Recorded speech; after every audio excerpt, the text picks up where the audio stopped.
শুভেন্দু অধিকারীকে ফের সন্দেশখালি যাওয়ার অনুমতি দিল কলকাতা হাইকোর্ট। আগামীকাল বৃহস্পতিবার সন্দেশখালির পরিস্থিতি দেখতে যাবেন রাজ্যের বিরোধী দলনেতা।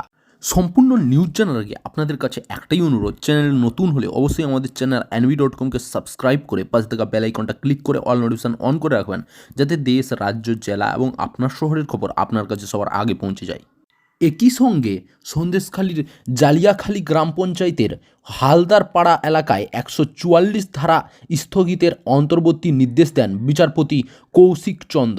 সন্দেশখালীর জালিয়াখালী গ্রাম পঞ্চায়েতের হালদারপাড়া সহ একাধিক জায়গায় অনুমতি চেয়ে গত শুক্রবার হাইকোর্টের দ্বারস্থ হয়েছিলেন শুভেন্দু অধিকারী।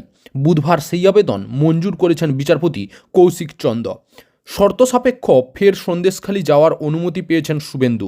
একই সঙ্গে তিনি কোনো প্ররোচনামূলক মন্তব্য করতে পারবেন না বলে জানিয়ে দিয়েছে উচ্চ আদালত। সন্দেশখালি যেতে পারবেন বিজেপি নেতা শঙ্কর ঘোষও।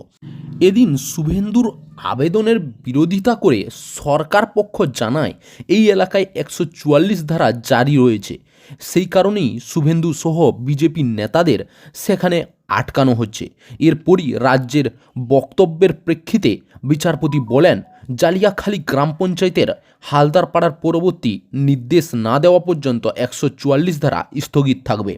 রাজ্যের অ্যাডভোকেট জেনারেল কিশোর দত্ত এদিন মামলাটিতে অভিযোগ করেন, মূলত শুভেন্দু অধিকারী, শঙ্কর ঘোষরা সন্দেশখালী যে এলাকায় যেতে চাইছেন সেখানে গত 9 ফেব্রুয়ারির পর নতুন করে কোনো উত্তেজনা তৈরি হয়নি, আর সেই প্রেক্ষিতেই তাদের ফের সন্দেশখালী যাওয়ার অনুমতি দিয়েছে বিচারপতি চন্দ। একই সঙ্গে এদিন রাজ্যের অভিযোগের ভিত্তিতে সরকারের হলফনামা তলব করেন তিনি। আগামী সপ্তাহে মামলার পরবর্তী শুনানিতে হলফনামা জমা দেওয়ার নির্দেশ দিয়েছে হাইকোর্ট।